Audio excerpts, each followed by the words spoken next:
The new FNAF teaser is a very short video that I recently ran over on my channel, but within this teaser there's actual loads of information, assuming we can take most of it for canon.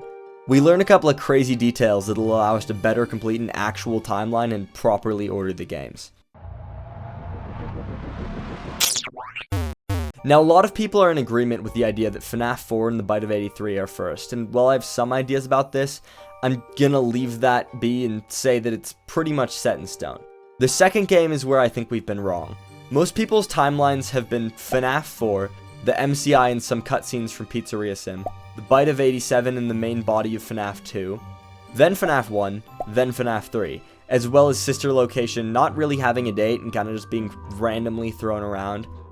And while there's some debate about it, a lot of people agree that there was only one main MCI.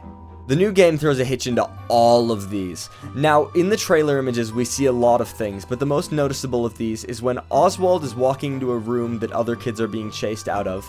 In the top left of the screen, there's a poster of no one other than the one, the only, Circus Baby.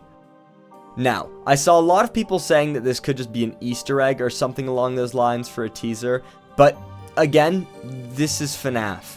If we've been down to eye color and toes, I think that a poster should be pretty significant. Now, a lot of you may also be thinking, Circus Baby. Okay, so what? And individually, a Circus Baby poster wouldn't be that interesting, except for the fact that this is one of the only FNAF games to ever give us a proper year. In one of the teaser images, there's a calendar with the date 1985 on it. This date gives us completely new info about the games and completely throws the timeline off.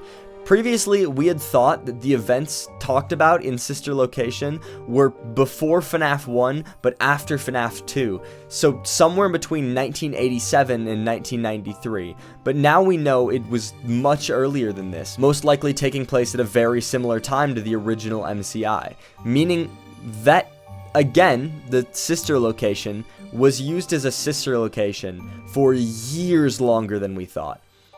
This could also change the year at which Elizabeth was killed, and when you look back over the Sister Location dialogue, this again starts to make sense, with over the course of the games, many people and many deaths being discussed, which would have been odd for it to have been such a short amount of time. But, fortunately for us, that's not all the trailer gave us. Now, a lot of people have been saying that there's two MCIs, one for the original animatronics, and one for the toys. But to me, the toys having souls in them has never really made sense. This game's teaser made me realize something I'd never fully developed before. The withered animatronics have souls.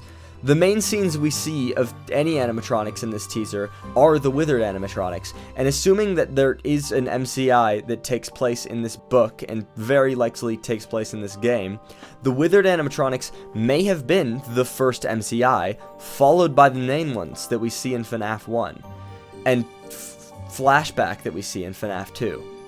This also helps the idea that there were two MCIs, as we see one in FNAF 1, and we can confirm that it's very much so not the same location. Also, the other masks sitting on the shelf are an entire other theory that I'm not gonna get into right now. I know this was definitely a shorter theory, but I hope you guys at least enjoyed part of it. Thank you all so much for watching. I love you, and I'll see you in the next video.